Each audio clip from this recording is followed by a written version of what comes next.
आज का प्रमुख विषय मैं लूंगा कोलेस्ट्रॉल और ट्राइग्लिसराइड। ये बहुत महत्वपूर्ण विषय है, वो इसलिए क्योंकि ये विषय हमारे हार्ट से जुड़ा हुआ है और लिवर से जुड़ा हुआ है, और विशेष रूप से ये आजकल बहुत सामान्य दृष्टि से देखा जाता है, सामान्य समस्या हो गई। इसके पहले कि मैं बहुत दर्शन में जाऊं, मैं फिलॉसफिकल अप्रोच लूं, मैं सबसे पहले अपने स्टूडेंट को एक एग्जाम्पल के रूप में, जो मेरे केस स्टडीज हैं और मैं खुद एक केस स्टडी हूं, इस पर मैं बात करना चाहूँगा, फिर आगे बढ़ूँगा सॉल्यूशन के बारे में। तो सबसे पहले जो मैं बात करूँगा वो मैं अपने स्टूडेंट का है। एक स्टूडेंट जो 27 वर्ष की 27 ईयर ओल्ड लड़की, जो कई वर्षों से हमारे पास आती है। एक ही नहीं, ऐसे बहुत सारे केस स्टडी हैं, लेकिन मैं उसको एक में ले रहा हूँ, एक ही के बारे में बात कर रहा हूँ। बहुत अच्छी, स्ट्रेस फ्री, न किसी को टेंशन देने की चाहत रखती है, टेंशन या स्ट्रेस का स्वभाव ऐसा कुछ नहीं। वो लड़की खाने में सबसे अच्छी, one of the best food, मेरे योग और प्राणायाम को भी करती है प्रतिदिन। कोई स्ट्रेस लेवल नहीं है, कमर में थोड़ा बहुत दर्द रहता है, लेकिन वो भी मैनेजेबल है, उसको मैनेज कर लिया उसने। नेवल डिस्प्लेसमेंट को भी उसने मैनेज कर रखा है कई वर्षों से। मेडिकली चेकअप करने पर उसमें कोई भी ऐसी डिसफंक्शनल चीज नहीं दिखती, कोई भी ऐसी इम्बैलेंस चीज नहीं दिखती, न हार्ट में, न लिवर में, न किडनी में, पूरी होल बॉडी चेकअप के दौरान।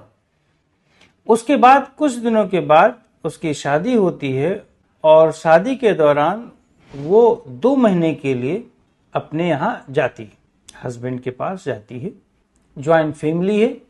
2 महीने के बाद वहां से वापस आती है, और चूंकि डिस्कम्फर्ट होती है बॉडी, अब कहीं न कहीं मेंटल डिस्कम्फर्ट था, उसका बॉडी का चेकअप, मेडिकल चेकअप होता है, और उसमें ट्राइग्लिसराइड और कोलेस्ट्रॉल का होल लिपिड प्रोफाइल अगर देखें तो सब कुछ उटपटांग हो जाता है। जो ट्राइग्लिसराइड है वो 376 आता है। नॉर्मल रेंज 150 है या 150 के अंदर है।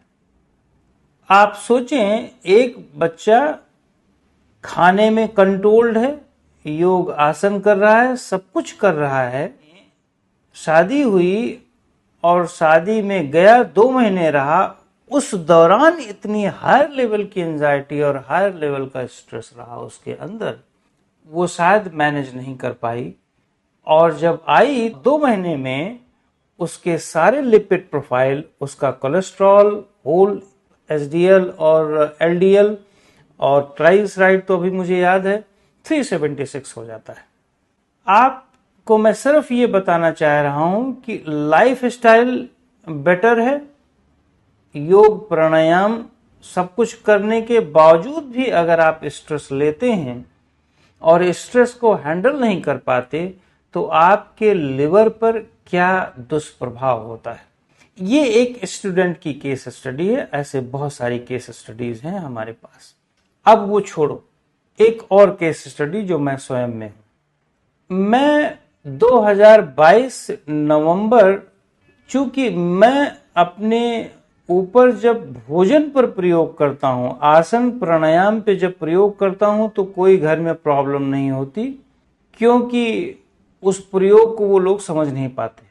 जब भोजन पर प्रयोग करने शुरू होते हैं तो उनके अंदर परेशानी उत्पन्न होती है कि कुछ बवाल होने वाला है, कुछ समस्या क्रिएट होने वाली है। मैं भोजन पर प्रयोग शुरू किया, और मॉर्निंग में नॉर्मल ब्रेकफास्ट रहता है, आधा चिल्ला होता है, मूंग का चिल्ला हुआ, उस दौरान की मैं बात कर रहा हूं, नवंबर 2022। उस दौरान में लगभग 40 बादाम भिगा हुआ खाना शुरू किया। 40 बादाम में परिवार वाले बहुत त्राहिमाम मचाने लगे, क्योंकि 40 बादाम इजी नहीं है पचाना। धीरे धीरे मैंने छुप छुपा करके बिना बताए उसको 50, 50 से 60, 60 से 70, 70 से 80 पहुंचा दिया भिगा हुआ।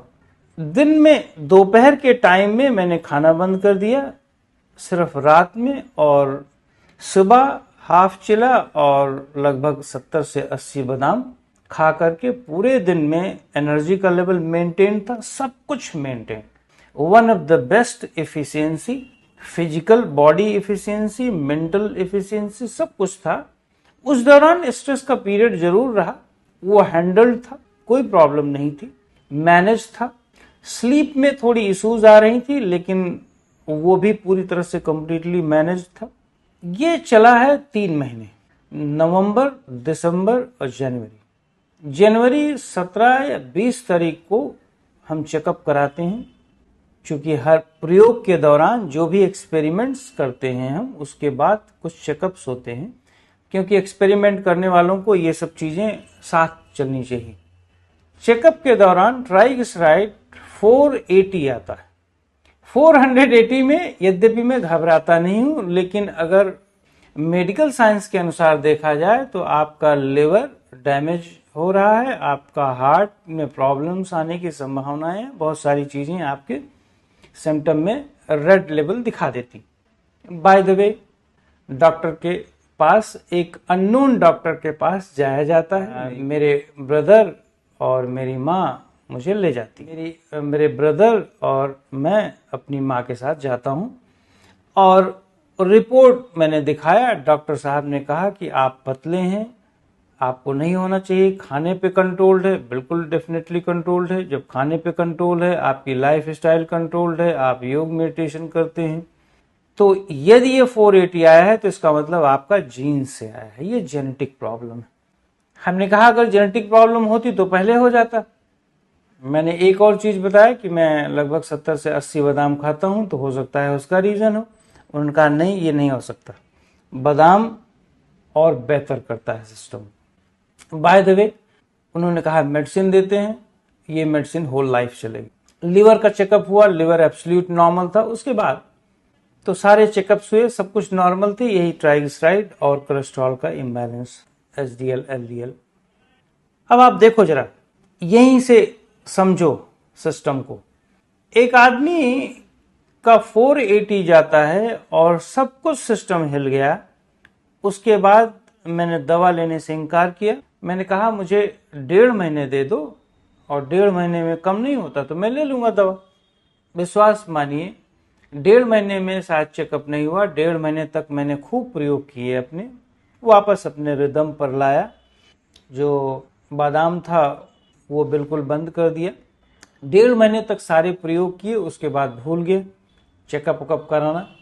अभी मैंने 10-15 दिन पहले चेकअप कराया, और उस 10-15 दिन पहले चेकअप में 148 आया है ट्राइग्लिसराइड। जहां पे जीन्स पर दोषारोपण हो रहा था, जहां पे और चीजों पे दोषारोपण हो रहा था, और जहां पे आपको परमानेंट दवाइयां देने की कोशिश की जा रही थी कि अब आपको खाना पड़ेगा, वो 2-3 महीने के दौरान अपने आप आ गया। यद्यपि मैं तो बहुत बाद में चेकअप कराया हूं, लेकिन मेरा कहने का मतलब है कि उसको हमने कंट्रोल कर लिया।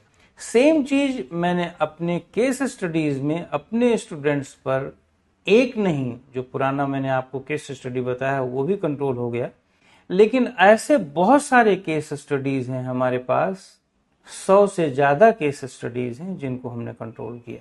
एक्सरसाइज के पैटर्न से, ब्रेन की मसल्स के रिलैक्सेशन से, इन सब टेक्निक्स को अगर हम यूज करते हैं तो हमारा लिवर का फंक्शन बेटर होता है। एक्चुअली फिलॉसफी समझने की कोशिश करें, यदि हम देखें तो हमारा ब्रेन और हमारा लिवर, इन दोनों की जो कोऑर्डिनेशन है अगर बहुत सही है, बहुत अच्छी तरह से है, तो ये जो कोलेस्ट्रॉल के साइन हैं सारे, चाहे वो ट्राइग्लिसराइड हो, चाहे एचडीएल हो, चाहे एलडीएल हो, चाहे जो रेशियो हो, उसे बहुत इजीली कंट्रोल किया जा सकता है।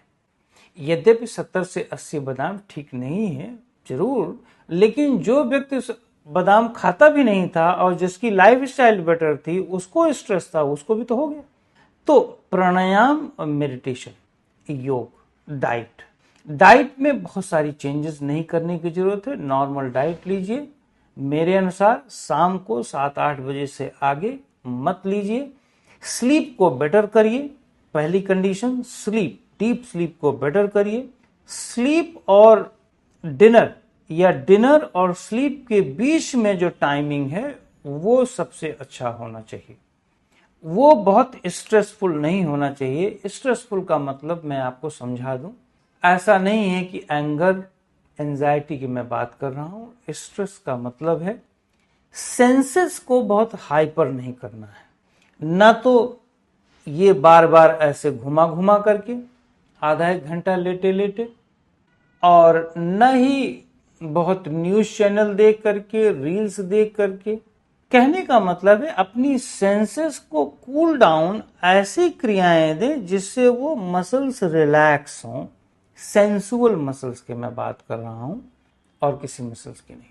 अगर सेंसुअल मसल्स रिलैक्स रहीं तो डायाफ्राम की मसल्स रिलैक्स हो जाएंगी, उसमें स्ट्रेस नहीं आएगा। और लेट करके कोई भी स्क्रीन आप देख नहीं सकते।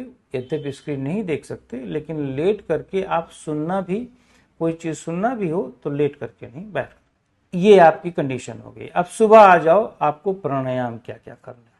प्राणायाम में मैं आपको समझा दूं, जिसके ट्राइग्लिसराइड बहुत अधिक हो या कोलेस्ट्रॉल में सारे पैरामीटर्स इम्बैलेंस में हों, उनके लिए वन ऑफ द बेस्ट 2 या 3 प्राणायाम बताऊंगा। और वॉक वगैरह रहेगा खाना खाने के बाद, हर खाने के बाद, specially in the night time आधे घंटे आपको वॉक करना है। बिफोर स्लीप आपको प्राणायाम करना है, वो भी abdominal breathing plus facial muscles relaxation. ये आप किसी भी वीडियो में हमारे देख सकते हैं, हमारे लेसन में देख सकते हैं। वर्कशॉप में इसकी अच्छी ट्रेनिंग होती है, वो विद फुल डिस्क्रिप्शन, उससे आप कर सकते हैं। अब आप मॉर्निंग में आए, 2 या 3 प्राणायाम वन ऑफ द बेस्ट है। पहला प्राणायाम जिसमें डायफ्राम की ब्रीदिंग, ध्यान दें, नॉर्मली डायफ्राम की ब्रीदिंग को लोग एब्डोमेन ब्रीदिंग समझते हैं, वो भूल मत करिए।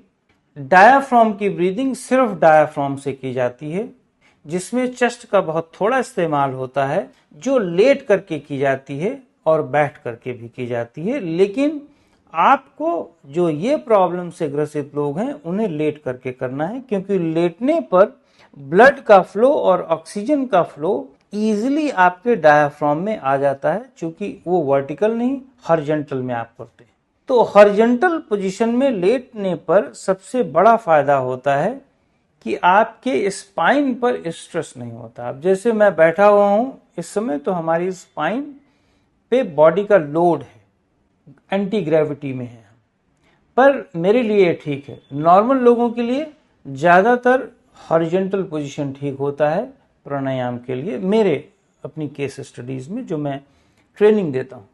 तो आप लेट करके इनहेल जब करोगे तो आप सिर्फ अपने डायफ्राम को स्ट्रेस दोगे, फुलाओगे, माइंड से फोकस कर लो। हालांकि चेस्ट भी थोड़ा फूल सकता है, एब्डोमेन भी, नेवल वाला एरिया भी फूल सकता है, लेकिन चिंता करने की कोई जरूरत नहीं।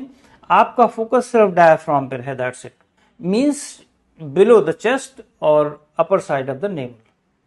आप इनहेल करेंगे, वहां स्ट्रेस देंगे, एक्सेल करेंगे, आप अपने फेशियल मसल्स पे अपने माइंड को शिफ्ट कर देंगे।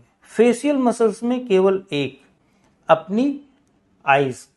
और अगर सेकेंड लेवल पर अपने इस पोर्शन को, चूंकि ये वाला जो पोर्शन है हमारा एब्डोमेन के ऊपर का पोर्शन है, ये वाला, अगर ये किसी का फूला हुआ हो तो उसको समझ लो कि वो ब्लोटिंग का शिकार है। यहाँ पर पफनेस आती है लोगों को यहाँ पे पफनेस आती है, जो किडनी का इन्फ्लुएंस करता है। लेकिन यहाँ पर जो पफनेस आती है इस जगह पर, वो हमारे पेट का जो upper part of the stomach है, डायफ्राम में, उसको शो करता है। तो कोशिश करो ये वाले पोर्शन को ढीला करो और आंखों की मसल्स को ढीला करो, ये 2 मसल्स। तो ड्यूरिंग एक्सेल आप अपनी आंखों की मसल्स और माइंड को, यहाँ की मसल्स को ढीला करने की कोशिश करो, संदेश हो। और ये जो संदेश है मैं उन लोगों को बताना चाहूंगा कि सोचना नहीं है कि ये ढीला हो रहा है, ये ढीला हो रहा है, ये ढीला हो रहा है, नहीं। इसमें सोचने जैसी कुछ बात नहीं होती। आराम से इसे फील करो, इसकी मसल्स को, जैसे हाथ की मसल्स को अंदर फील करते हो, जैसे कोई स्थान में दर्द हो, सपोज पैरों में दर्द हो आपको, तो दर्द को फील करते हो, वैसे ही आप कभी कभी फील करो कि आंखों में दर्द हो रहा है, आंखों के अंदर तो वो फील करते हो। उसी तरह की फीलिंग जनरेट करनी है। जनरेट क्या, वो तो फीलिंग होती ही है। तो आप जब इनसाइड में फीलिंग स्टार्ट करोगे during acceleration, during effortless acceleration, तो आप देखेंगे कि आपका डायफ्राम लूज होता जाएगा। जितना डायफ्राम लूज होता जाएगा उतना ही आपका लिवर का फंक्शन बेटर होता जाएगा। जितना ही लिवर का फंक्शन बेटर होता जाएगा उतना ही ये ट्राइग्लिसराइड, एक्चुअली ये हार्ट की प्रॉब्लम नहीं, ये लिवर की प्रॉब्लम है, उतना ही आपका लिवर का फंक्शन बेटर होता जाएगा, उतना ही आपके सारे पैरामीटर ठीक होते जाएंगे जो कोलेस्ट्रॉल से रिलेटेड है, चाहे वो ट्राइग्लिसराइड हो या चाहे जो कुछ भी हो, एचडीएल, एलडीएल, व्हाटएवर। तो बेसिकली हमारा स्ट्रेस लेवल, अगर स्ट्रेस लेवल रिड्यूस कर दिया आपने, डायाफ्राम को रिलैक्स कर दिया स्ट्रेस लेवल के रिड्यूस करने से, तो one of the best liver की फंक्शनिंग होती है, वो अपने आप को चार्ज करने लगता है। लिवर को कितना भी फैट दो, लिवर को आवश्यकता से अधिक अगर आप फैट दे रहे हैं, तो चाहे गंदा फैट दो या अच्छा फैट दो, आवश्यकता से अधिक अगर देते हो तो गलत है। मैंने 80 बादाम खाया, मेरे पास कोई स्ट्रेस लेवल नहीं था, मैनेज था, फुल मैनेज था। थोड़ा बहुत स्ट्रेस तो सबको होता है, ये मत सोचना कि मैं यौगिक प्रैक्टिशनर हूं तो मेरे ब्रेन में स्ट्रेस नहीं आएगा। शायद हम प्रैक्टिकल से दूर हैं, हम आइडियलिस्टिक अप्रोच में रह रहे हैं, ये मत सोचना, बिल्कुल होता है। ये दिन का रूटीन में स्ट्रेस का लेवल का शामिल होना ये नेचुरल है, पर उसे कैसे बहुत इजीली हैंडल कर लो, रिलैक्स कर लो, उस स्ट्रेस को रिलैक्स कर दो, ब्रेन पे स्ट्रेस मत आने। मेरी जो एक्सेस डाइट थी फैट की 80 बादाम की, उसने मेरा काम कर दिया। मेरे स्टूडेंट का जो स्ट्रेस लेवल हाई था उसने उसका काम कर दिया। इतना स्ट्रेस लेवल कि जो बच्चा एक रोटी सिर्फ खाता हो सुबह शाम, थोड़ी सी सब्जी खाता हो, और उसको 376 हो गया हो ट्राइग्लिसराइड, कैसे संभव है? उसको बोल दिया गया कि लिवर सिरोसिस होने वाला है आपको। तो मेरा ये कहने का मतलब है, आप होलिस्टिक वे में लें अपने आप को, अपने स्ट्रेस को कंट्रोल करें, स्ट्रेस को मैनेज करें। इसके लिए ये डायाफ्राम का प्राणायाम, डायाफ्राम की ब्रीदिंग करें, ये पहली ब्रीदिंग। दूसरी ब्रीदिंग अब आ जाए। दूसरी ब्रीदिंग में हम उज्जाई प्राणायाम लें। उज्जाई प्राणायाम एक ऐसा प्राणायाम है जो आपके सेंट्रल नर्वस सिस्टम को एक्टिव कर देता है, और हमेशा मैं मानता हूं, और चूंकि मैंने अनुभव किया है इसलिए मैं मानता हूं, इसीलिए मैं हमेशा सेंट्रल नर्वस सिस्टम पर फोकस करता हूं। तो ये जो उज्जाई प्राणायाम है जो मैंने बताया हुआ है, आप मेरे उज्जाई प्राणायाम के लेसन को देख सकते हैं। तो उस लेसन में देखेंगे तो हमारे ये बीच के हिस्से को उज्जाई प्राणायाम एक्टिवेट करता है। नॉर्मल उज्जाई प्राणायाम में जो बुक्स में है या जो सो कॉल्ड वीडियोस में या लेसन में मिलते हैं आपको, उसमें हीट जनरेट होती है, बट यहाँ पर हीट जनरेट नहीं होती मेरे वाले में केवल साउंड और ब्रेथ के थ्रू घर्षण उत्पन्न किया जाता है इसमें, और उसके थ्रू हम अपने सेंट्रल नर्वस सिस्टम को एक्टिवेट करते हैं, मतलब सुषुम्ना नाड़ी को एक्टिवेट करते हैं, और उसके थ्रू हम अपने लिवर को बेटर करते हैं। तो ये दो प्राणायाम है। उज्जाई प्राणायाम को आप 11 मिनट कर सकते हैं, और डायाफ्राम की ब्रीदिंग जो मैंने बताया हुआ उसको 11 मिनट, 22 मिनट का प्राणायाम मॉर्निंग में कर लें और बिफोर स्लीप एट बेड कर लें। कितना भी ट्राइग्लिसराइड या कितना भी कोलेस्ट्रॉल का इम्बैलेंस हो, आप 1.5 से 2 महीना रेगुलर और अपने ऊपर एक्सपेरिमेंट करें, फिर से आप चेकअप कराएं, उसमें से कुछ एक्सरसाइजेज भी ऐड कर लें, जिसमें वॉक है, जिसमें और आसन है, जो मेरे कई वीडियोस में आप देख सकते हैं। अगर बहुत ज़्यादा प्रॉब्लम्स हैं तो ज़रूर आसपास किसी से सलाह ले लें। ऐसे हवा में तीर नहीं मारेंगे हम। लेकिन जो मैंने बताया है, आप 1.5 से 2 महीना प्रयोग करके देखें, one of the best result मिलेगा।